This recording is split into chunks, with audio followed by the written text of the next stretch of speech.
Galera do Papo de Fã, olha, é com muita honra que eu tô conversando com esse mito do rock nacional. Tava até mostrando para ele aqui, antes de começarmos a gravação, uma foto que eu tirei com ele há 15 anos atrás. Eu era mais um menininho ali no meio da galera do hardcore. E hoje, tanto tempo depois, eu tô aqui realizando um sonho e também trabalhando com muita honra. O nosso programa Papo de Fã recebe hoje Egípcio. E aí, Thiago? Seja bem-vindo ao nosso programa. Com Beleza. muita honra. Obrigado. Egípcio, antes de nós entrarmos nas perguntas, a gente tem uma brincadeirinha que a gente faz, que é o seguinte: a gente vê de onde que o nosso convidado é e traz algumas gírias para quem for para a cidade dele entender um pouco mais do dialeto local, né? Você é de São Paulo. São Paulo. Então nós trouxemos apenas 4 gírias para você explicar para quem está assistindo e for para São Paulo, não ficar muito perdido lá na hora de conversar com a galera, né? Legal. O que é o tá tirando para quem não conhece? Cara, tá tirando é você falar assim, pô, esse cara tá... Ele tá, como fala, ele tá desconfiado, ele tá me tirando, ele tá me zoando, tá me sacaneando, saca? Tipo, é uma coisa assim, mais ou menos isso. A gente vê muito tá tirando as pegadinhas do João Kleber, né? Todo mundo que o Marquito lá brincava, tá tirando, meu. Então é mais ou menos nesse sentido, né? O que é o Bumba? Pegar o Bumba, ou a Bumba, não sei. A Bumba são as gírias antigas até. Tem. Bumba é ônibus, né? É o busão. É, busão, é. Já foi substituído, então, o Bumba por busão? É, faz tempo. Qual é a fita? O que é o qual é a fita? Qual é a fita? Tipo assim, cara, você fala assim, putz, qual que é a de hoje, né? Tipo, o que a gente vai fazer hoje? O que tá rolando, o que vai rolar? Tá rolando, é. Exatamente. Entendi. E o que é a padoca? De manhãzinha assim, vai lá na padoca? Como é que padaria, né, cara? A padaria, comer aquele pãozinho. É, cara, todo mundo quando chega da madruga, né, de algum lugar assim, geralmente as padarias em São Paulo são 24 horas, então aí você vai pra padoca.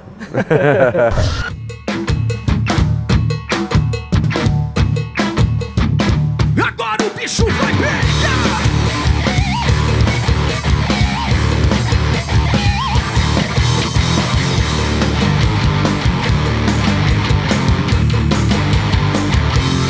Tô cheio de bicho, tô chegando e é difícil. Pode parar com essa história de se fazer difícil. Eu tô chegando e é de bicho. Pode parar com essa marra, pode parar com isso. Não dá bobeira, não, cê tá na minha mão. Segunda-feira é só história pra contar.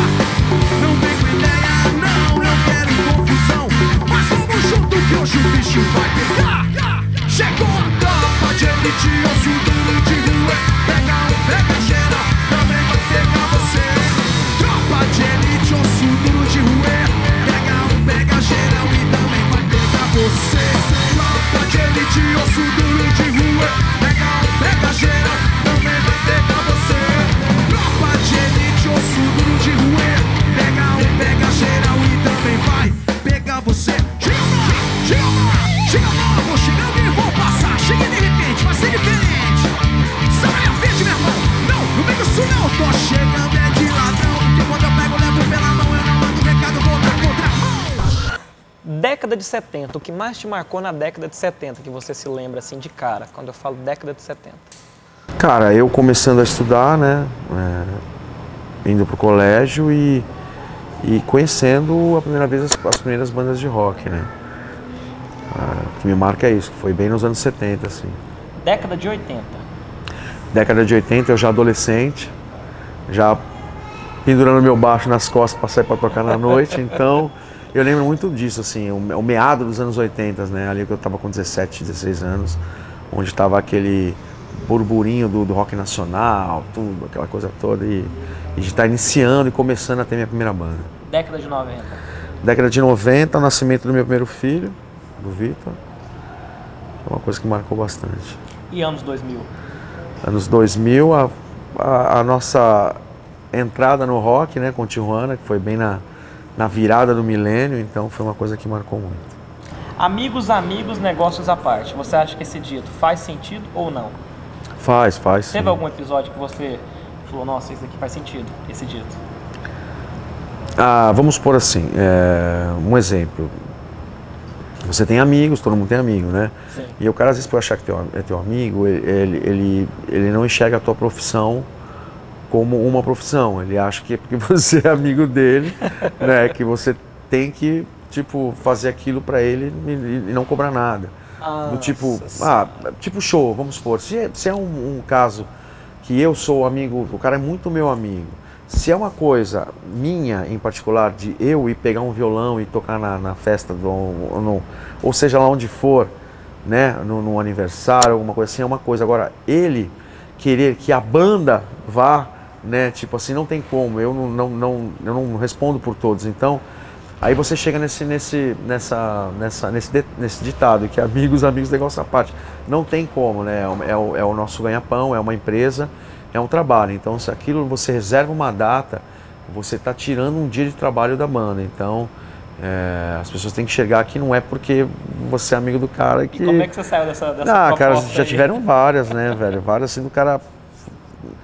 Amigo, não precisa nem ser amigo, cara. Quando é amigo, ainda você fala, puto, cara, vai se fuder que você tá viajando, você é louco. Não tem como, cara. Quando é amigo, você manda na lata, mas quando... O foda é quando não é tão amigo, é o conhecido que se faz muito de íntimo. E ainda fica bravo, ainda fica achando que você, tipo, você não é mais humilde, ou tipo, esse tipo de... Estrelinha demais. Estrelinha demais, sabe? Então é um pensamento muito... Não é mais o mesmo, sucesso subiu a cabeça do cara, ele mudou. Exatamente, é o que você mais ouve. Então, não é bem assim, né? Então é uma coisa, outra coisa. Amigos, negócio à parte. É verdade. Gente, nós estamos gravando esse programa aqui em Goiânia. Para quem não sabe, o Egípcio está aqui em Goiânia, vai fazer 2 shows, aproveitar a passagem por aqui. Exatamente. Só que o que acontece? Um dos shows que você vai fazer vai ser com os membros do Charlie Brown Jr., que estão vivos, em homenagem à banda, ao Chorão e tudo mais. Esse projeto que você vai tocar aqui em Goiânia, ele já existe para ser uma turnê nacional ou é algo local para Goiânia mesmo que foi contratado? Como é que funciona isso? Porque é uma ideia muito boa, né? Pô, legal, né, cara? O bacana é o seguinte, o que eu vejo legal nisso, porque a galera tá muito saudosa em ver Charlie Brown Jr., infelizmente, né, com o que aconteceu.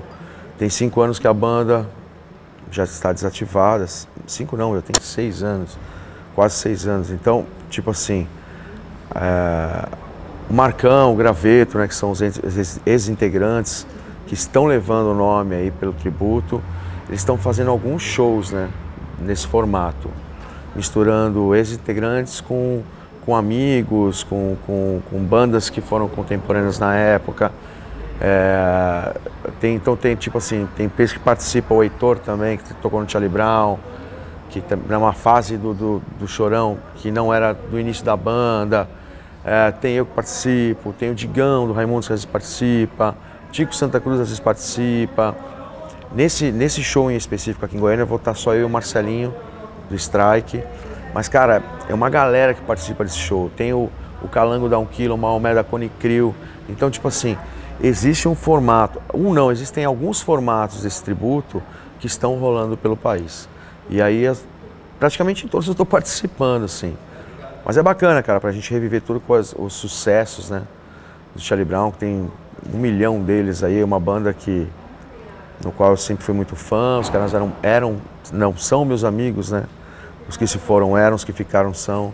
Então, para mim é uma grande honra, um grande prazer estar participando desse produto. Então, o projeto já existe e você está sendo adotado na maioria deles para assumir os vocais, mas isso pode ser rotativo, né?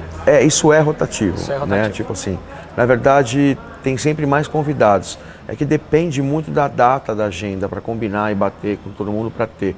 Algum desses eventos tem todos os convidados, outros não todos, entendeu? Até pegando um gancho, né, a gente vai já falando da sua nova fase, nós estamos completando 1 ano que você se desfez do Tijuana, né? Isso. Você está com 2 bandas atualmente e também tem esse choque, né? Porque você já tem 2 bandas, então às vezes fica difícil de estar em todos os eventos do Charlie Brown Jr. Eu te pergunto, depois de 1 ano, como é que está o Egípcio profissionalmente? Conta para as pessoas aqui. Então, eu tô com uma banda nova, né? Inclusive, a gente está em pré-produção do primeiro disco. Essa banda se chama Cali, né?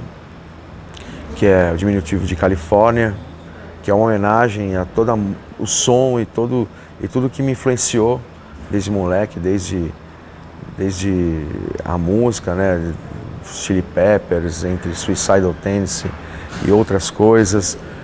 mais aquele lance da moda, do visual, do skate, do surf, uma coisa que sempre, assim, pô, me influenciou desde moleque. E aí eu tive a ideia de colocar esse nome de Cali, de Califórnia, né? Na verdade chama Cali Rock, é só você adicionar no Instagram. A gente está em pré-produção, como eu te falei, estamos gravando o primeiro disco lá no Marcão. Do Charlie Brown. Pra quem não sabe quem era o ex-guitarrista do Charlie Brown. Eles têm um estúdio, o Electro Sound, lá em Santos, no qual a gente está gravando. E gravou muita coisa da Urbana Legion, que é o outro projeto que eu tenho, que você me perguntou agora, né? Isso. Que é um tributo à Legião Urbana, uma banda que a gente gosta muito, no qual estou eu e o Marcão também envolvido. Então, eu e o Marcão, a gente está sempre envolvido em um monte de coisa. Mas, no momento, o Urbana Legion, que é um show que a gente vem fazendo desde 2015, em tributo à Legião Urbana, passando pelos 4 primeiros discos da Legião só. São releituras, né, que a gente faz. E a gente vem fazendo grandes shows desde então. E a Cali, que é essa banda nova, como eu te falei, ainda não saiu para a estrada, só uma pré-produção. Em breve vai ter single novo aí. Aí no repertório da Cali, porque a gente sabe que o do tributo, obviamente, são as canções que ficaram marcadas na voz do Legião Urbana. A Cali vai ter um repertório 100% autoral ou também pensa em inserir no seu repertório tributo, não só do Legião, mas de outros artistas que marcaram a identidade da banda? Tá. Não. A Cali é só música autoral mesmo, né? Autoral. É um novo trabalho, é tudo do zero. Os tributos são assim, algo que eu curto de fazer, é divertido porque não tem aquele compromisso, nada, né? É uma coisa mais descompromissada, de fã mesmo, né? Sim. De estar ali, cantar e tal. Agora a Cali não, já é um novo projeto, é um recomeço, né? Então, aguardem aí que tá vindo coisa legal, viu, cara? Você chegou a ser amigo próximo do Chorão? Sim, cara. Como que era o relacionamento entre vocês? Apesar de que ele e eu, né, a gente tava sempre trabalhando, né? Então a gente se encontrava muito em festivais ou quando tocava junto, né? Mas o relacionamento meu com o Chorão sempre foi muito bom. Não só com o Chorão, mas com o Charlie Brown inteiro, né? Sempre foram meus grandes amigos e a gente sempre teve uma coisa muito junto, ligada, né? Desde o início, né? De ter o mesmo empresário, o mesmo escritório, a mesma gravadora. Então, bacana, não sabia. Isso foi uma coisa que uniu bastante, assim, as bandas. Como que surgiu a ideia do tributo à Legião? O Urbana Legion, como eu disse agora, uma coisa muito de fã, né? Foi a banda que me fez estar aqui hoje, assim, né? E querer acreditar, ter uma banda e tal, foi por conta da Legião Urbana. Entre outras bandas também, mas a Legião Urbana era uma coisa muito do coração e que eu sei lá, eu tinha uma fissura, tenho uma fissura pela banda. Graças a Deus consegui ver 3 shows da Legião com o Renato, então aquilo me passava uma coisa muito foda, falar português, claro, pode falar, não tem problema não. Mas uma energia muito boa, as canções do Renato, né? São canções que marcaram gerações. E eu achei que num momento propício assim, em 2015, não estava rolando nada de legal e eu falei, pô, eu tenho que trazer esse repertório à tona. Aí comentei a primeira vez com o Dado Villa-Lobos, né, que eu estava a fim de fazer esse tributo, ele achou maneiro, ele falou, pô, vai em frente. E aí, como eu estava te falando, o Marcão, que é um cara que eu estou muito próximo de vários trabalhos, né, conversando com ele, ele também se mostrou muito fã da Legião Urbana. E aí foi assim que começou. Eu falei, pô, cara, então vamos fazer algo, né? Vamos bolar um especial, alguma coisa assim, que a gente possa fazer. Ia ser um show único em São Paulo, e até pela 89, que é a Rádio Rock lá de São Paulo, e acabou virando uma turnê grande de 2014 para cá e a gente não parou, saca? Então, o formato é muito legal. A gente tem feito vários shows grandes, cheios, festivais. Então, quando pinta assim, né, da gente fazer um show, a gente curta, independente de ter outros trabalhos nossos, né? A Urbana Legion é uma coisa bem legal da gente estar juntos tocando. Então, foi uma coisa totalmente descompromissada, de fã mesmo, que tá rolando até hoje. E você disse na figura de fã, ao que eu entendi, o Legião Urbana foi o seu maior ídolo como Sim, fã. o Renato. E no rock internacional, qual seria a que você é mais fã? Puta, mais fã é difícil, hein? Tem várias. Brasileira também, né, cara? Vou te falar que eu sempre gostei muito, né, de Legião também, mas Barão, Paralamas, toda essa... O Traje, toda essa safra. Tá tudo do lado esquerdo. Dos anos 80, na qual eu fui muito influenciado, né? Agora, gringo, cara, o que me alimentou desde pequeno foi Led Zeppelin, Purple, Black Sabbath, né? Rage Against the Machine, entre outros, né, cara? É muita coisa assim. Agora, uma banda do coração, vai te falar, vou falar duas, vai, o Kiss e o AC/DC. Como que foi pra você trocar as baquetas pelos vocais? Porque pra quem não sabe, o Egípcio começou lá atrás do palco, na batera, e aí fisgaram ele e colocaram no microfone. Como é que foi isso e como que você sentiu? Porque eu imagino que você tinha um plano de ficar na batera, né? E foi pro vocal. Sim, o plano era continuar atrás mesmo, né? Mas porque quando eu me interessei por música, eu de moleque, assim, com 10 anos, a primeira coisa que me chamou a atenção, o primeiro instrumento foi uma bateria. E eu acredito que seja o instrumento que chama a atenção de todas as crianças, né? Pelo lance percussivo, né? Se você chegar ali e tal e bater e sair som, né? Com facilidade. Aí eu comecei assim, cara, tocando bateria de moleque e formei minha primeira banda com 15 anos. Mas engraçado que a minha primeira banda eu não toquei bateria, porque a bateria era um instrumento caro. E meu pai não tinha condições de me dar na época. Grana. E aí eu lembro que eu ganhei um baixo de presente e tive que aprender a me virar a tocar baixo. Nossa enquanto isso. Senhora. E aí depois que eu fui virar batera mesmo de banda e ter minha própria bateria e começar a tocar na Noite de São Paulo. E eu tocava na Noite de São Paulo tudo isso que eu te acabei de falar agora, né, cara?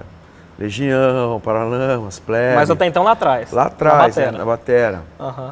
E tinha algumas vezes, em algumas músicas eu cantava e tocava batera. E dividia o vocal com o vocalista das bandas. Mas aí foi em 2000, olha. Foi no final dos anos 90, dos anos 80 que eu veio meu primeiro filho, né? E aí foi exatamente em 90, né? Na virada da década. E aí eu me afastei um pouco da música, assim, de tocar, porque era meu primeiro filho, aquela coisa toda, marinha de primeira viagem, então eu dei uma afastada grande, assim, até da galera e tal. E aquilo me fez uma falta lascada, né, cara? Que eu ia no show dos amigos, eu chegava até a chorar quando eu via os caras tocando, que eu falava, meu, eu preciso disso de volta, né? E coincidentemente, assim, depois de um tempo, eu tava na feira. Feira em São Paulo, uma coisa que a gente curte muito, de comer um pastel e tal. Eu tava comendo pastel e encontrei com um amigo meu, que tinha montado uma banda. E ele falou, pô, você não quer ir lá em casa pra gente fazer um som? Pô, faz tempo. Aí eu falei, fiquei com aquele bichinho do...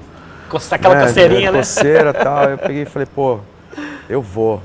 Aí cheguei lá, quando cheguei lá, tinha a banda toda e só tinha o microfone. Aí eu falei assim, pô, cara, mas eu toco batera na banda, meu próprio amigo. Falei, mas você quer que eu faça o quê? Ele falou, eu quero que você cante. Falei, ele já sabia que você cantava, então. Não, eu costumava cantar, né, nas bandas assim, tocando batera, mas não era tudo, não era levar um show todo à frente ali, né, saca? Então era uma coisa muito, pra mim ia ser uma coisa muito nova. E aí eu comecei ali de domingo, a gente fazendo uns ensaios, brincando, eu ali no vocal, e eu comecei a pegar gosto pela coisa. Isso aí foi 1993, 94, e aí, cara, e aí eu fui pro vocal, meio que abandonei a bateria até hoje, cara. E os seus filhos, você tem 4 hoje, né? 4 filhos. Algum realmente foi pra bateria também? Você deu a bateria pra criançada lá? Não, como é que é? Sim, é engraçado como, né, cara, é impressionante como vem no DNA o negócio, né, e esse meu primeiro filho, ele é um grande baterista, toca muito bem, que é o Victor. É o mais velho, mas ele não seguiu assim o lance de estar numa banda e sair para tocar e tal. Ele fez até faculdade de rádio e TV, mas ele gosta de trabalhar assim, ó, do outro lado, com a galera, assim, ele é produtor e ele curte mais essa onda. A Vitória, né, que é a minha menina mais velha, ela até se interessou em tocar violão uma época, aprendeu, até com uma facilidade, mas não deu continuidade. Agora, quando veio meu terceiro filho, já do meu segundo casamento, que é o Pietro, cara, esse daí é... 220. E esse tá no negócio dele, tá na veia mesmo, cara. Ele é muito dedicado à música, ele já faz aula de violão, toca algumas coisas, ele toca muito bem bateria já. Então já é multi-instrumental? Já passou só da bateria? É violão, bateria? É. Caramba! E ele já, inclusive, já tocou, subiu ao palco com a Urbana Legion. Existe vídeo disso no YouTube, você procura lá, você pode colocar ele, o Pietro. E tem a Catarina, que é a raspa da taxa, a menorzinha, mas essa a gente não sabe ainda o que, tá muito novinha, né? o que vai rolar, tem 3 aninhos ainda. Ela gosta muito de música e tal, mas ainda não dá pra saber se ela vai... O seu ganha-pão gostar de algum instrumento. Sempre foi música? Não, cara. A música sempre... no início, aliás, sempre não, né? Eu comecei minha carreira profissional com o Tijuana. Isso foi em 98 para 99. Quando a gente assinou com a primeira gravadora na época, e aí a sequência toda da história. Antes disso, eu sempre toquei na noite, sempre tive minhas bandas, sempre correria, mas eu tinha meu trabalho também porque, infelizmente, o circuito alternativo no Brasil não funciona muito bem de uma forma que você consiga sobreviver da música, né? Muitas vezes você paga para tocar, então isso dificultava mais ainda, né? Se você quisesse seguir o sobreviver sonho, né? de música. Então, sempre tive meus trabalhos juntos e tal. Fui bancário, fui várias coisas. Você é tão tranquilo, imagina você num banco, aquela correria de banco daquele tempo mas atrás, aí... que o pessoal ainda ia pro banco, né? Hoje a informática está tirando o pessoal do banco, né? Naquela época... Mas eu fui bancário na época que o Collor foi presidente do Brasil, faz tempo isso aí. E outra coisa, Gibson, qual que é a origem do nome Tijuana? Então, o Tijuana, cara, esse nome veio de um monte tava no meio de uma lista assim, de um monte de nomes. Porque quando a gente estava gravando o primeiro disco, eu não sei se você sabe da história direito, mas a banda, os meninos já se conheciam. Sim. Eles tinham uma outra banda no Rio de Janeiro que chamava Os Teobaldo. E aí quando eles vieram morar em São Paulo, que eles me conheceram, a banda estava meio que assim, terminando, que o vocalista tinha saído, e eles me convidaram para entrar nessa banda. Eu entrei nessa banda Os Teobaldo, né, na época, e a gente começou a produzir, a fazer um terceiro disco que eles estavam lançando na época, em produção com o Rick Bonadil. E aí acontece o seguinte, cara, quando a gente estava gravando esse disco, o próprio Rick chegou pra gente e falou assim: pô, cara, vocês...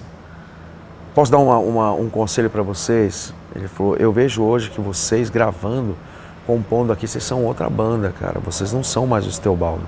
Os Teobaldo era com o Johnny, que era o antigo vocalista. O Egípcio, ele canta de uma forma totalmente diferente. Vocês estão compondo outro tipo de disco, literalmente vocês são outra banda hoje. Ele falou: ó, eu sinceramente dou um conselho para vocês. Eu achava que vocês tinham que começar do zero e começar como uma banda nova, não uma banda que já vem num terceiro disco, porque está totalmente diferente. Os ex-fãs os fãs dos Teobaldo não vão aceitar o Egípcio por ser um cara totalmente diferente do Johnny. Outra roupagem, né? E não vai somar nada para vocês. Então ele falou assim: pensem e me digam o que vocês acham. Aí foi todo mundo para casa, né?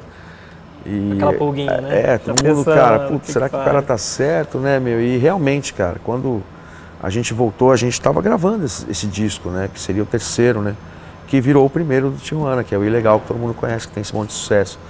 Porque realmente uma banda, depois de a gente, né, de passar todo o tempo, hoje, olhando de fora, assim, realmente o Rick teve uma visão muito foda, assim, de chegar pra gente e falar uma coisa tão delicada também, né? Que era trocar o nome de uma banda, principalmente para os ex-integrantes que estavam apegados à coisa da banda ainda. Então, era uma coisa muito arriscada, né? Sair com uma banda nova, mas felizmente deu tudo certo, né? E aí tá 20 anos de Tijuana. Mas aí como é que foi o batismo? Como é que vocês chegaram no nome? Então, aí a gente tava gravando o disco e ia ser lançado no ano seguinte. E a gente não tinha o nome, isso eu digo assim... Tinha um filho, mas não tinha o nome. Exatamente. A gente estava com metade do filho, a gente faltava gravar outra metade, que essa passagem da metade que eu tô querendo dizer é muito engraçado. Foi na virada de 99 para 2000, que foi quando foi lançado o Ilegal, né, o primeiro disco. Então a gente gravou metade do disco em 99, outra metade em 2000 e já lançou o disco. Então a gente tinha que procurar um nome logo, que identificasse com o som da banda. E como a gente estava muito influenciado pelo rock latino, no meio daquele monte de lista lá, que eu não vou lembrar nome nenhum, tava lá o Tijuana, que era a cidade do México, é uma cidade do México. E eu lembro muito bem também que quando a gente decidiu, assim, foi uma coisa muito unânime. Quando falou Tijuana, todo mundo... Ah, que bacana. Então não teve nem... Não teve uma votação, não. Foi um gosto, assim, todo mundo bateu... O clique, né? O clique, a né? lâmpadazinha. É, a lâmpadazinha. Impressionante, cara. E aí a gente só fez uma numerologia, né? E a gente trocou o H, né? Pra não ficar igual da cidade. Entendi. Mas essa é a história real. Então, uma pergunta que o pessoal faz muito é o seguinte: o Tijuana acabou um dia depois que você saiu da banda. Por que você decidiu sair da banda? Então, eu, na verdade, assim, o Tijuana estava vivendo já um ciclo de 20 anos, né? A gente estava ali já há muito tempo, sem dar uma pausa, sem nada, e automaticamente, naturalmente, cada um já estava fazendo algo paralelo à banda, né?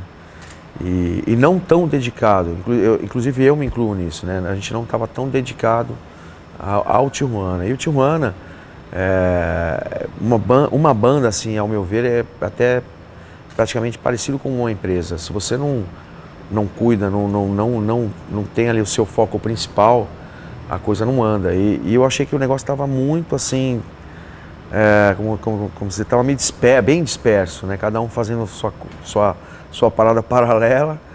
E aí eu resolvi sair, saca? Em uma primeira conversa, a gente... Era legal dar um tempo, mas aí uma parte da banda não queria, outra queria. Então aí nessa indecisão toda eu preferi decidir em sair da banda, né? Eu já estava muito afim de fazer um trabalho novo também, autoral, que não fosse só o tributo à Legião que eu já vinha fazendo, né? Mas, pô, a gente terminou de uma forma assim, eu saí de uma forma totalmente bacana, a gente mantém a amizade perfeitamente, antes que isso pudesse se estragar, né, de alguma forma. Você já tinha o seu trabalho paralelo em andamento e já, Urbana, um dos motivos também de sair foi porque você também queria dar uma dedicação a mais, é igual isso que você estava falando, exatamente, né? Que a minha mãe fala pegar no chifre do boi, né? Ao seu trabalho, né? E você estava dividindo entre Tijuana e o trabalho paralelo. Não só eu, né? Todos, como eu né? disse, todo mundo. Então estava uma coisa muito dispersa. Então era melhor que se desse um tempo ou algo assim. Aí eu resolvi sair e ao mesmo tempo também com vontade de tocar com outras pessoas e compor coisas novas e tal. E foi assim, né? Na verdade, uma saída totalmente de boa, né? Como eu venho falando, a gente tem aquele lance ainda da amizade, aquela coisa do grupo que um sacaneia o outro ainda, enfim. Tijuana é uma coisa que vai estar sempre no meu sobrenome, né, cara? E você acaba que encontra os meninos nas estradas por aí, né? Todo não, mundo sim. continua tocando, né? Ou não? Não, na verdade, só eu e o PG, que é o batera, que toca comigo no Urbana Legion, né? O Roman, ele foi para um outro caminho totalmente diferente, ele está num programa de rádio, ele tem um programa diário de rádio que fala sobre esportes, em geral, futebol mais, né, o foco, que chama Agora o Bicho Vai Pegar, que é na Rádio Mix FM. E o Léo foi fazer uma pós-graduação de economia, que é um cara que está totalmente envolvido aí com investimentos e ações, muito louco, aí cada um foi fazer uma... Mas bacana, cara, isso é legal pra caramba. E o Bahia, que era o percussionista... Ele foi o primeiro a sair, Foi o primeiro a sair, que está envolvido na música eletrônica. Em 2012 ele saiu. 2012 E aí ele está na música eletrônica, envolvidaço lá. Olha, nomes como Champion, Chester Bennington, Kurt Cobain, Peu, Chris Cornell, me levam à seguinte dúvida. Por que existe tanto caso de suicídio entre os roqueiros, na sua opinião? Putz, cara... Esses nomes que eu falei são alguns dos vários, são lendas esses nomes. É triste, né, cara? Nós perdemos para essa patologia, né? Isso é triste, mas é uma realidade, cara. Não sei te falar o porquê. Não existe, assim, algo que te faça fazer isso, né? Te leva Mas você tem esse incômodo de perceber tantos artistas do rock com esse problema do suicídio? Então, exatamente, né? Tem muito, né? Existem muitos casos que são... No meio artístico? No meio artístico, mas no rock em questão sempre foi uma coisa muito forte, cara. Eu acho que pela intensidade, sei lá, não sei te falar, cara. O que é, né? O que leva a pessoa, independente do segmento, né? A cometer um suicídio. Mas não sei te explicar, man. Exatamente, não sei te responder. Você já passou por um essa processo pergunta. de depressão, alguma coisa? Já passei, eu sei como é que é.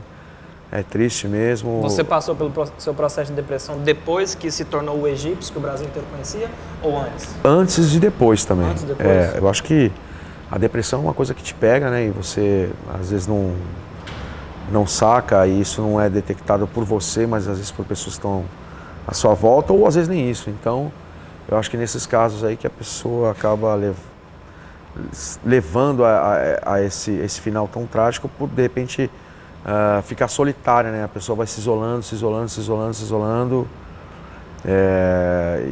e acaba fazendo uma besteira dessa. E a gente até hoje não conseguiu descobrir como motivo, é que contrai essa doença, né? Mas você acha que seria mais prudente para qualquer pessoa, né?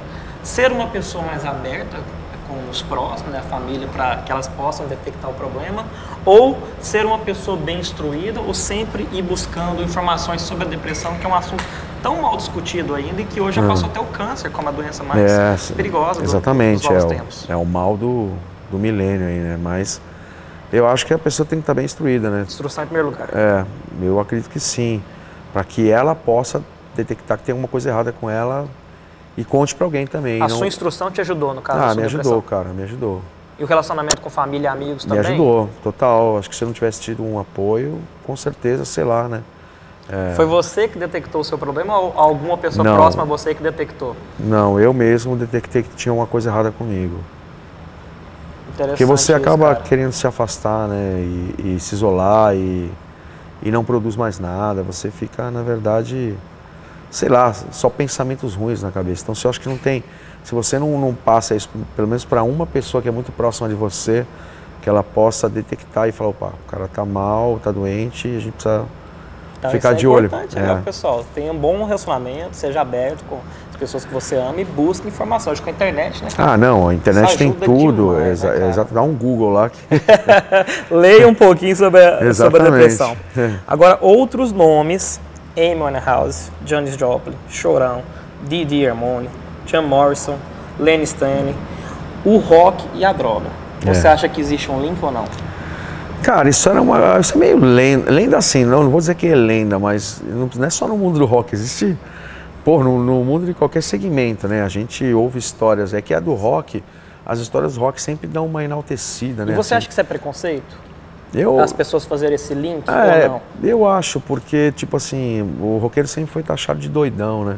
Mas, exatamente, como eu te falo que enaltece para esse movimento, eu acho que é uma coisa meio lenda, assim, aquela coisa, né, do sexo, drogas e rock and roll. Acho que isso tem muito a ver com essa lista aí, né, de ícones do rock. Enfim, as coisas andam juntos, mas aí vai de quem tiver a fim de se entregar totalmente a elas ou não, né? E mais uma vez a instrução e o bom relacionamento com a família também ajuda, né? Ajuda, claro. Você tem que ter um chão, né? Uma coisa... Uma base boa, Uma base boa, exatamente. Justamente, instrução e bom relacionamento é isso, né? Eu já vi algumas entrevistas suas que você critica que o rock nacional perdeu um certo espaço na mídia. Por que você acha que ele perdeu esse espaço na mídia, o rock? A gente foi perdendo por conta de não serem mais lançadas bandas de rock, né? Eu acho que existia um ciclo, né? Onde às vezes o rock está no alto, às vezes não. E a gente vem passando por isso. Então, óbvio que o segmento hoje que faz sucesso no Brasil não é o rock. Então, isso diminui total o espaço que a gente tem nas rádios e TVs, na mídia em geral. Isso também faz com que os artistas de rock não sejam contratados por gravadoras e que não tenham o empenho de alguém que invista para que aquilo tenha uma visibilidade. Então, é mais por esse lado, saca? Agora, por um outro lado, a gente tem a internet, que é um mundo que está aí, que está para todo mundo, né? Independente se você está na rádio ou na televisão, se você fizer um bom trabalho e fizer uma boa divulgação na internet, isso também vai hoje, né? Tem espaço. Tem espaço, mercado, é que antigamente não tinha internet, né? Então, eu digo da época do Tijuana, se você não tivesse uma gravadora que te desse uma assistência total para você estar nas rádios, na TV, você não tinha como você ter uma visibilidade, as pessoas saberem que você lançou algo. Hoje a internet é algo que linkou a gente e qualquer ser humano atrás de um computador. Democratiza também, né? Para o mundo todo, né? A gravadora dava um investimento muito grande para se trazer essas questões. E com a internet você não precisa desse investimento, que é milionário, né? Não milionário, mas você precisa de um investimento sim ainda, porque hoje as páginas elas entendem que toda banda, um artista é uma empresa e você requer de investimento nas páginas, isso né? É verdade. Para que você consiga atingir um certo número. Porque se você não faz isso, eles te limitam a uma quantidade pequena. Então o investimento nunca vai deixar de existir, né?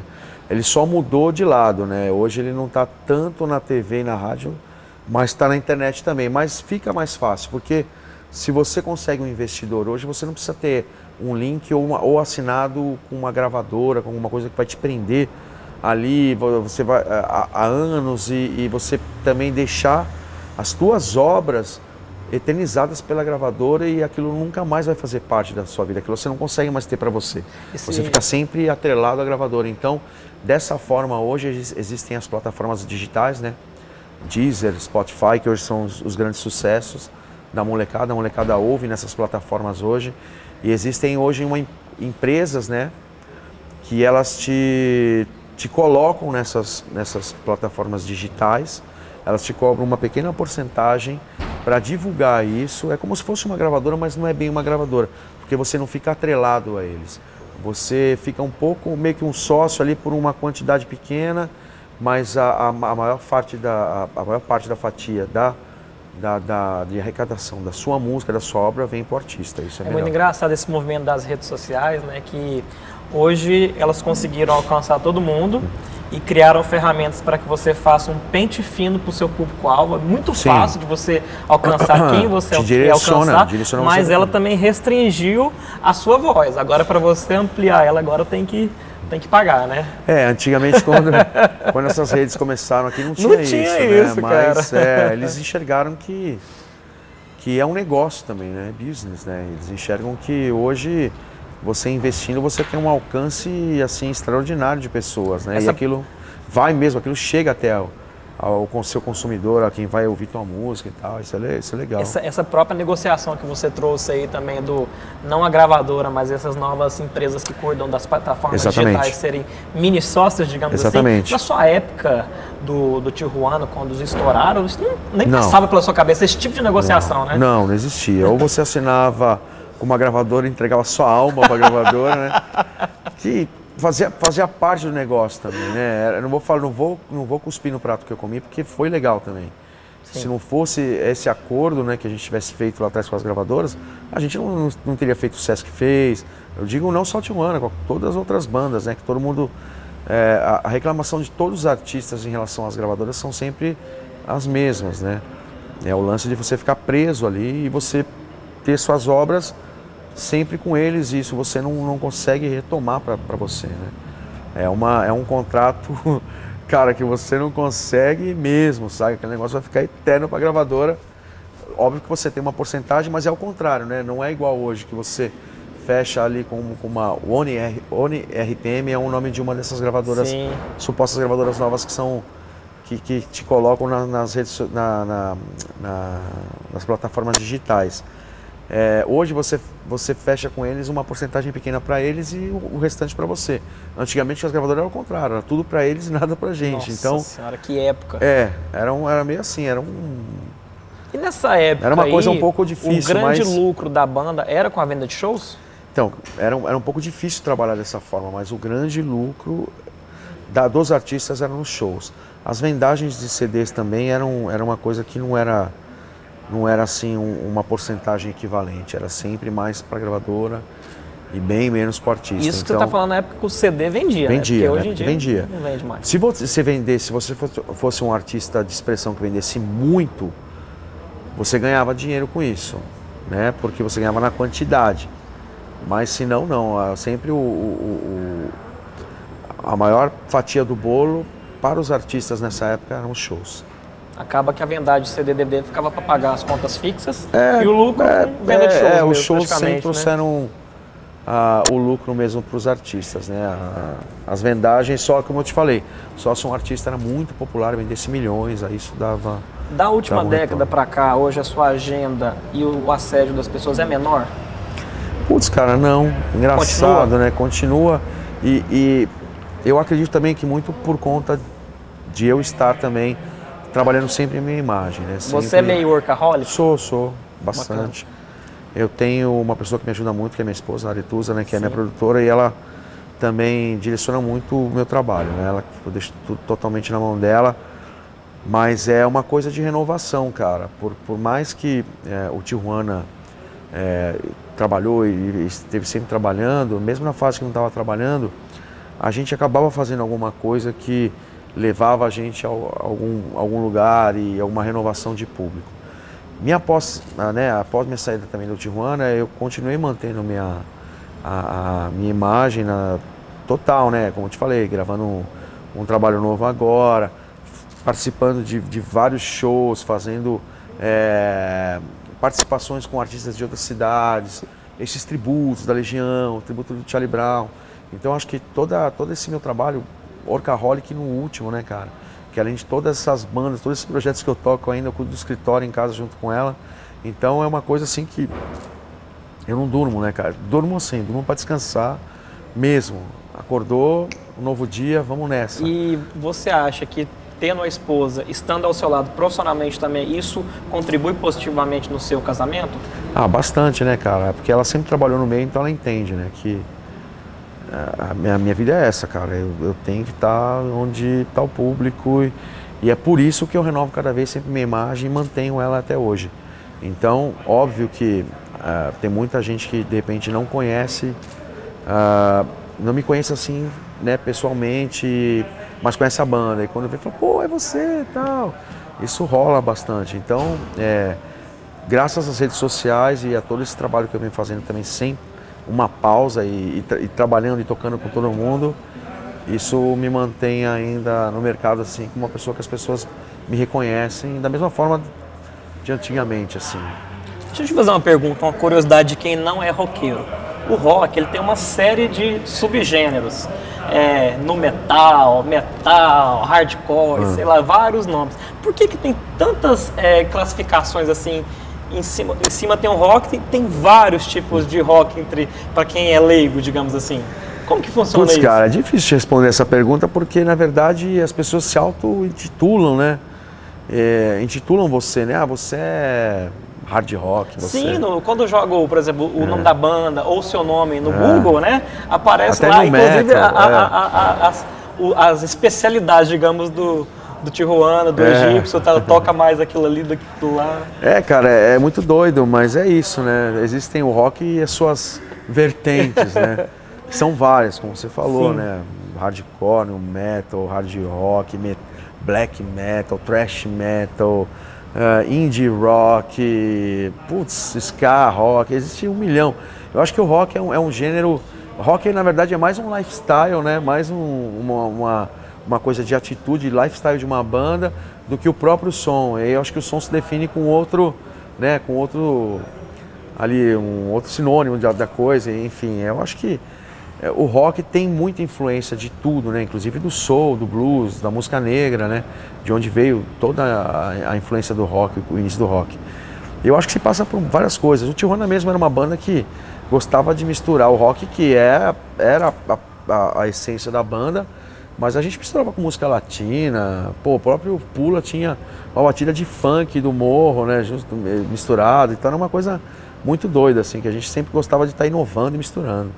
O rock tem dessas, né, cara? Tem muito isso aí. E deixa eu te fazer uma pergunta. Pra quem não sabe, pessoal, o Egípcio no próximo ano já vai estar completando meio século de vida, né? Egípcio, hoje você olha para os músicos, para as bandas, você consegue enxergar o seu trabalho, aquilo que você construiu na carreira solo, no Tijuana, presente essa influência do seu trabalho em novas gerações que estão aí no rock? Você consegue perceber algum artista, algum grupo que tem uma influencinha do Egito, do Tijuana? Ah, cara, sempre tem, né, velho? A gente vê que tem exatamente isso, cara. Como a gente vinha falando que o cenário do rock não está num momento tão bom para a mídia, mas ao contrário, existe uma cena muito legal, cara, que tá rolando. Tem várias bandas bem legais, muitas bandas mesmo. que são influenciadas por nós mesmo, né? A nossa geração, Tijuana, Charlie Brown, Raimundos, Planet Hemp, né? O Rapa. E as bandas estão aí, cara, perdurando, tocando no circuito alternativo, que é aquele circuito que a gente falou que, putz, se o cara não tiver um trabalho paralelo, tá ferrado, né, cara? Porque o cara mais paga pra tocar do que ganha. Mas existe muita gente boa, muita banda boa, influenciada, não só por nós, mas também por várias outras bandas da década de 80, entre bandas nacionais e internacionais. Só estão com falta de espaço, mas estão aí fazendo um circuito, tocando, existe uma cena. E isso eu fico muito feliz. Uma hora, uma dessas bandas novas vai dar uma destacada e o resto todo vai aparecer junto. Desses seus quase 50 anos, pelo menos 3 décadas, pelo menos você já tem de atuação no rock. 35 para ser exato. 35 para ser exato. Qual foi o maior aprendizado que você retirou dessa jornada parcial? Porque a gente sabe que ele não vai parar por aí, né? Mas desses 35, dessa jornada parcial, qual foi a lição, o aprendizado que você tirou, assim, que você mais destaca? Cara, o aprendizado é que a estrada é uma coisa muito doida, né? Que requer você gostar muito, estar muito dedicado a se jogar, sair da tua casa, deixar a tua família para ir tocar por aí, pelo Brasil inteiro, porque as pessoas acham que no meio da música existe só o glamour, mas isso não é bem assim, existe muito mais dificuldade do que glamour e você um dia está no céu, outro dia está no inferno, então é uma coisa muito difícil. A música aqui no Brasil é uma coisa muito difícil, né? Mas eu, nesses anos todos, o que eu tenho para falar é a dedicação que eu sempre tive e a vontade que está dentro de mim até hoje, né? Porque o dia que você perde essa vontade, aí é melhor você dar um tempo, né? Aí não sei com quantos anos eu vou estar com essa vontade, por enquanto não estou muito ainda... muito gás ainda, muito né? Gás, pra rodar, muito né? ativo, exatamente. Depois de 20 anos com Tijuana, estou criando um trabalho novo, uma nova banda, que isso é um novo filho, então requer muito trabalho também, muita dedicação, mas eu estou a milhão e vou fazer um grande trabalho com certeza. 4 filhos, seres humanos, e 2 filhinhos profissionais, né? Estamos em busca de um ponto final pra poder chegar de uma só vez.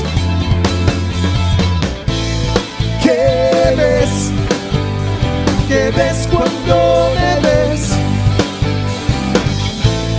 quando a mentira acabar.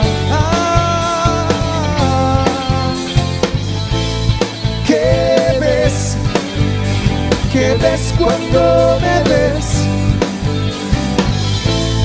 quando a mentira acabar.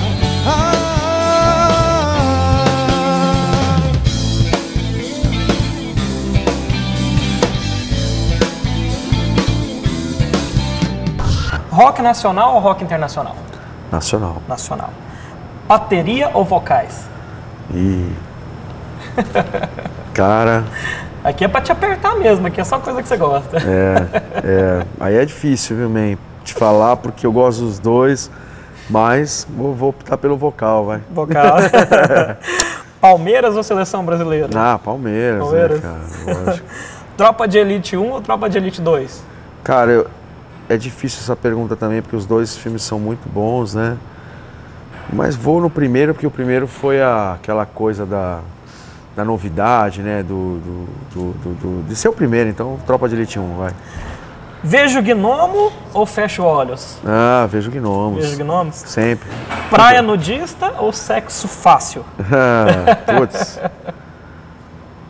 Sexo fácil. Sexo fácil. A reza ou bote fé? Bote fé. Bote fé. Pula ou taca fogo? Pula. Eduardo e Mônica ou Mulheres são de Vênus e Homens são de Marte? Pô, Eduardo e Mônica, pronto. Chapar ou degustar socialmente? Degustar socialmente. Falar na lata ou se calar para não se indispor? Isso eu falo na lata. Fala na lata. Cair na estrada ou ficar em casa? Os dois, vai. Isso aí não tem como falar, porque eu gosto dos dois. Eu sinto prazer nos dois, tanto estando em casa quanto estando na estrada. É difícil, esse é bem difícil. Ser tietado ou não ser tietado? Ser tietado é legal, né? Isso mostra o quanto as pessoas te têm um carinho, né? Te consideram, então ser tietado é legal.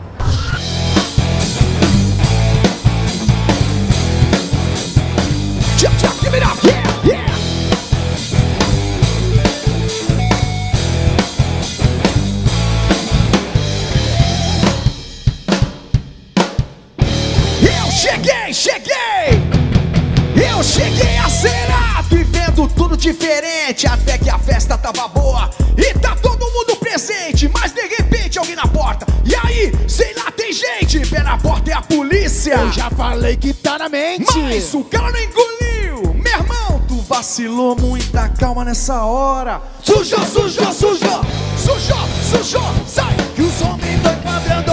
Sujou, sujou, sai que o bicho tá pegando. Fechou o tempo, fechou a mão, largou o dedo e agora vai chover, meu irmão.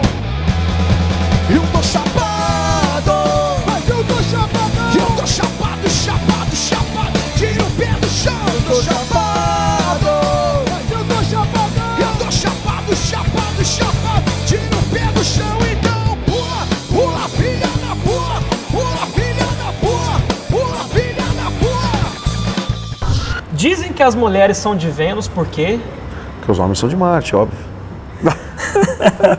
a primeira vez que descobri que nem tudo é como imaginamos foi...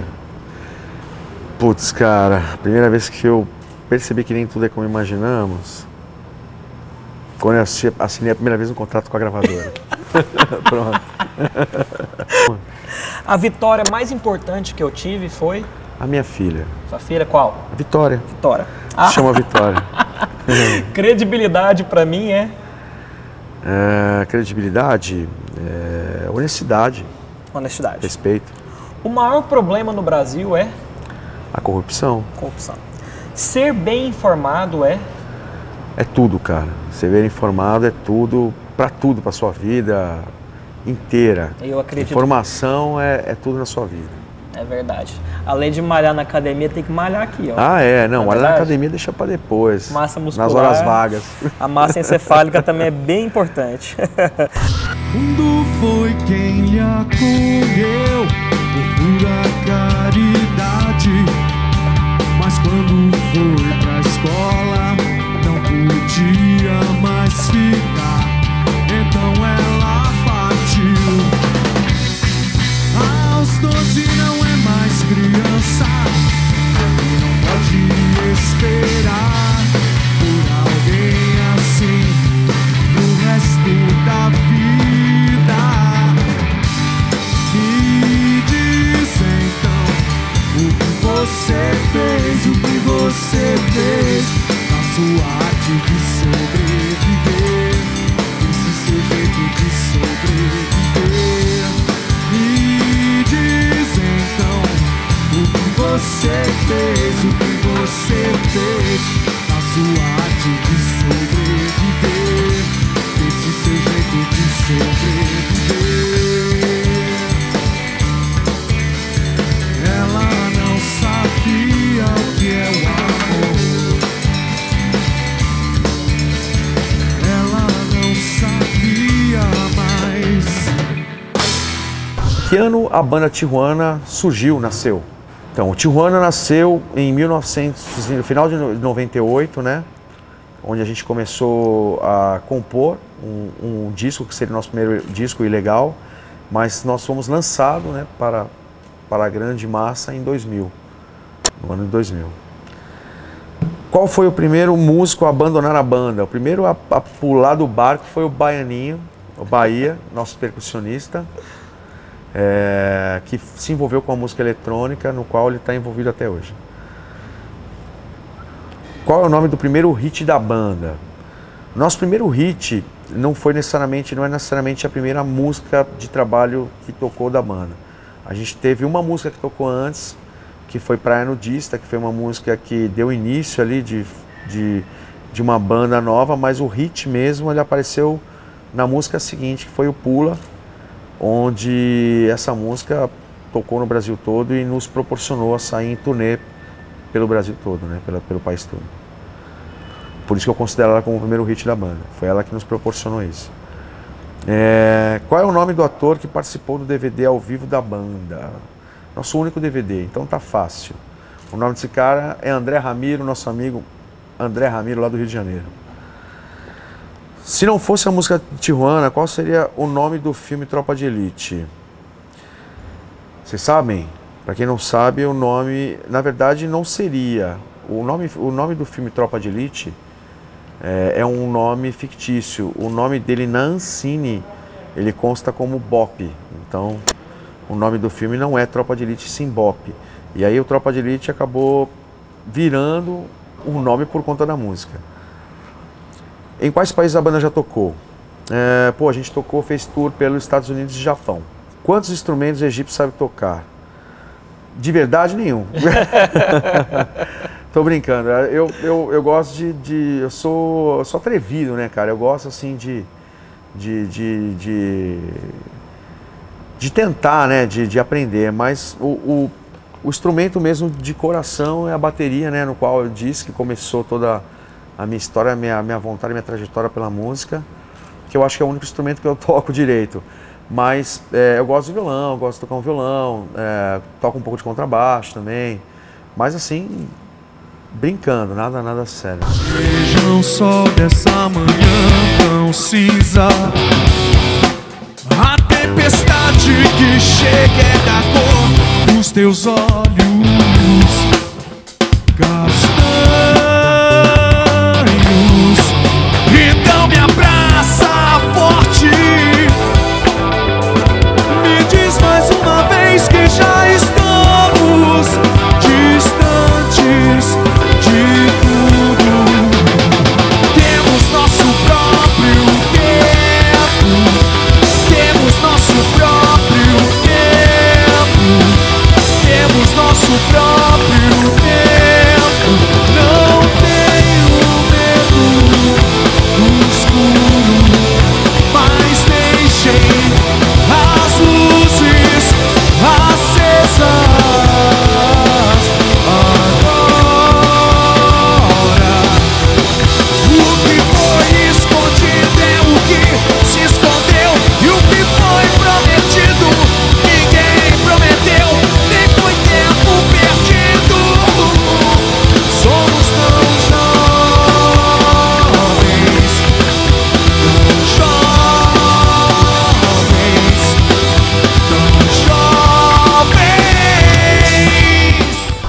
Gente, agora nós vamos fazer um quiz com o egípcio, perguntas sobre rock. E vai ser apostado, que eu não gosto desse negócio de ser apostado não, tá bom? O egípcio, para quem não sabe, é palmeirense. Lamento muito. Inclusive, para quem não sabe, procure, dê um Google.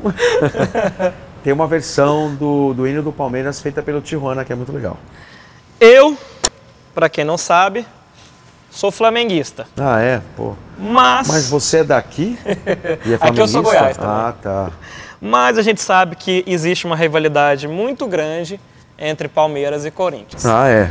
O que acontece? Eu vou tomar a prova do egípcio aqui com algumas perguntinhas sobre rock. Se ele errar mais do que acertar, ele vai ter que decidir entre vestir a camisa do Corinthians ou do Flamengo. Se ele acertar mais do que errar, eu vou vestir a camisa do Palmeiras, que eu não sou palmeirense, e vou gritar Verdão. Fechado? Fechado, vamos lá, vai. Vamos tomar a matéria aqui sua aqui. Então vamos lá. Primeira pergunta sobre rock. Qual desses artistas é considerado um dos pioneiros do rock e autor da canção Johnny B. Good? Opção: Chuck Berry, Little Richard, Elvis Presley ou Muddy Waters? Acho que é o Chuck Berry, né? 1-0 pro egípcio. Stairway to Heaven pertence ao repertório de qual banda? AC/DC, Led Zeppelin, Deep Purple ou Black Sabbath? Led Zeppelin, pô. 2-0. Qual foi o último álbum dos Beatles?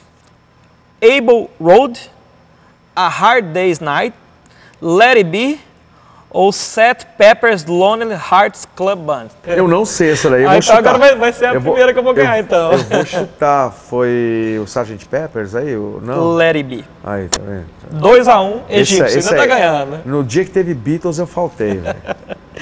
O primeiro rock em português, Rock and Roll Copacabana, é de Calbi Peixoto, Roberto Carlos, Erasmo Carlos ou Naranei?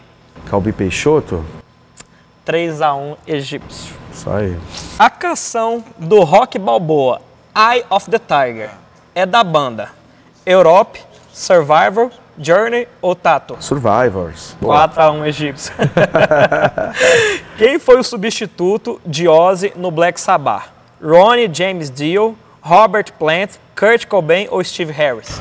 Pô, o pequenino Dio, que era monstro, né, cara? Esse 5-1 cara... pro Pô, isso aí você tá fazendo Egípcio. pergunta de bandas que eu sou fã, aí não tem jeito. Qual músico conseguiu atingir o topo das paradas como artista solo, como dupla, como trio, como quarteto e como quinteto? Steve Tyler, Freddie Mercury, Paul McCartney ou John Bon Jovi? Paul McCartney. Putz, 6-1 pro egípcio, meu Deus. Qual música não pertence ao repertório da banda Queen? Killer Queen, Bohemian Rhapsody, It's Hard Life ou Startman? Startman. Nossa senhora, pensei que você ia errar essa. Não. Aceitou. Eu tava na dúvida se era o Killer Queen, mas é um disco, né? É um disco, mas tem a música. Mas é exatamente. Então, 7-1 pra você. Então, aí, ó. Igual Alemanha e Brasil. Tá. 7-1. Qual dessas canções é um dos maiores sucessos de Janis Joplin? Rola Lotta Life, Hey Joe, Piece of My Heart ou Halfway Star? Piece of My Heart, pô. 8-1. Já passou. Janis é o coração também, cara. O guitarrista brasileiro Kiko Loureiro, Sim. do Angra, é desde 2015 o guitarrista de uma das mais importantes bandas de thrash metal norte-americana. Qual é essa banda? Anthrax, Exodus, Testament ou Megadeth? Megadeth do Dave Mustaine, né? 9-1. Em 1982, foi lançado o primeiro álbum do Iron Maiden, com o vocalista Bruce Dickinson. Qual é o nome desse disco? The Number of the Beast, Killers, Summer in Time ou Power Slave? Tá, eu sei essa resposta, só não entendi bem sua pergunta. Vamos de novo. Em 1982, foi lançado o primeiro álbum do Iron Maiden com o vocalista Bruce Dickinson. Ah, tá. Entendi. Qual que é o nome desse disco? The Number of the Beast. 10-1. Se fosse Enem, já tava pra medicina. Qual desses astros do rock não morou no Brasil? Phil Collins, do Genesis. Chrissie Hynde, do Pretenders. É a Chrissie Hynde do Pretenders. Ah, tá. Sting, vocalista do The Police. Ou Jimmy Page, guitarrista do Led Zeppelin? Que não morou Que no não Brasil. morou no Brasil. Será que eu vou fazer um pontinho Peraí, de novo, agora? você pode... Só os quatro. Tá. Phil Collins, do Genesis. Ah, o Phil Collins, pronto. Putz. 11-1, meu Deus do céu. É goleada, viu? Qual é o único membro do Pink Floyd que permanece na banda desde a sua fundação? Rick Wright, Nick Mason, David Gilmour ou Roger Waters? Vai, você ganhou, vai. Eu vou errar, vai. Você já falou Nick Mason, já me entregou a resposta. Eu, na verdade, entendi errado, mas você... Então, tá 10-2. 10 não, 11-2. 11-2. Ó, como morreu o batera do Led Zeppelin? Asfixiado com o próprio vômito, acidente de carro, câncer de pâncreas ou pisoteado por uma manada de elefantes? Infelizmente foi asfixia pelo vômito. 12-2. Eu lembro quando... Eu era moleque, mas eu lembro quando foi da notícia. Tanto dele quanto a do Bon Scott, disse que foi a mesma coisa. Qual dessas bandas Ronnie James Dio não fez parte? Tá. Deep Purple, Elf, Rainbow ou Black Sabbath? Elf. Deep Purple. Deep Purple. Ah, um pontinho. Aí, ó. A bela Sweet Child of Mine foi dedicada à ex-mulher de Axl Rose, com quem foi casado por 5 anos, 9 meses e meio, 25 anos ou um mês? Um mês. 9 e metade de uma semana. Essa eu tô chutando. Essa eu errei. Tô chegando nada, tá acabando aqui, eu já perdi de goleada. Mas vamos acabar aqui pro pessoal ver que o cara saca muito de rock, né? O Kiss é uma banda que ficou bastante conhecida pela maquiagem de seus integrantes. Qual banda brasileira também fazia isso? Ranô Ranô, Titãs, Secos e Molhados ou A Cor do Som? Secos e Molhados, do Ney. Pô, eu quando era moleque eu pirava no Secos e Molhados. Eu gosto até hoje, acho um som totalmente alternativo e moderno até hoje, né? Isso pra época. E dizem, né? Eu não sei se isso é verdade, mas dizem que foi inspiração, né? O lance do Kiss quanto aos Secos e Molhados, não o inverso, saca? Diz que o Secos e Molhados veio antes, né? Com o lance de pintar o rosto. Falam isso, eu não sei também direito qual foi se foi na mesma época, se foi uma coincidência, aquela coisa das ideias estão no ar, mas eu já ouvi um zum que parece que teve alguma coisa de influência assim, dos Secos e Molhados.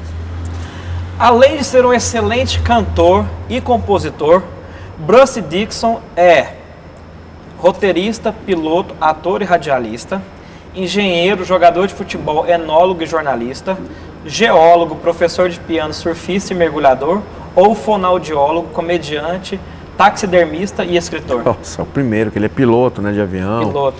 Inclusive ele pilota... Roteirista, piloto, ator e radialista. Exatamente, inclusive ele pilota o avião da tour deles, né? Sim. Qual grande guitarrista perdeu parte de 2 dedos? Tony Iommi, Joe Satriani, Ed Van Halen ou Frank Zappa? Tommy Iommi. Gente, essa goleada foi de 16-3. Ai, ai. Tem que beijar o escudo também ou não? Vamos lá, ó. Eu não vou te... Vai, Verdão! Aí, ó. Gente, então estamos encerrando o nosso Papo de Fã com o Egípcio aqui hoje. Egípcio, eu gostaria que você deixasse um recado final, porque tudo que a gente pautou aqui hoje com você foram os seus fãs que mandaram para nós e nós simplesmente fizemos a ponte para ter esse bate-papo muito agradável. De antemão, já te agradecer pela sua simpatia, pela sua humildade, por ter dedicado tempo, carisma e atenção conosco. E teremos uma eterna gratidão pelo Egípcio que passou aqui pelo nosso programa e vai deixar para vocês o recado final no nosso Papo de Fã. Pô, obrigado, né, ao Papo de Fã, a você aí tá vestindo o manto. Um salve para todos vocês, espero voltar para Goiânia sempre, né, é uma cidade que eu gosto de vir, sempre fiz shows bacanas aqui, vou continuar fazendo, e é isso aí, vida que serve, rock and roll para todo mundo. Esse foi o nosso Papo de Fã com o Egípcio.